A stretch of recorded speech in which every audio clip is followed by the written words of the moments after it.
Power Palm Reassembly. Lightly coat the bottom of the inner housing with pneumatic oil. Install the washer and bumper with the beveled side facing up.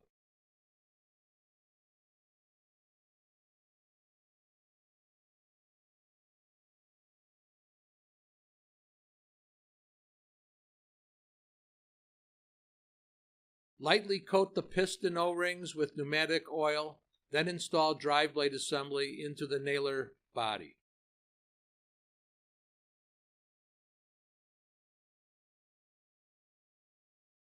Lightly coat the cylinder O-rings with pneumatic oil, then install over drive blade assembly.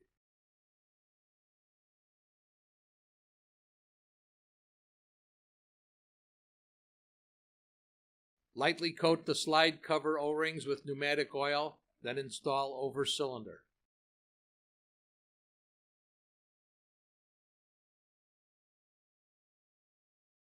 Align cap gasket and with a 4mm Allen wrench, install the cap with the 4 cap screws.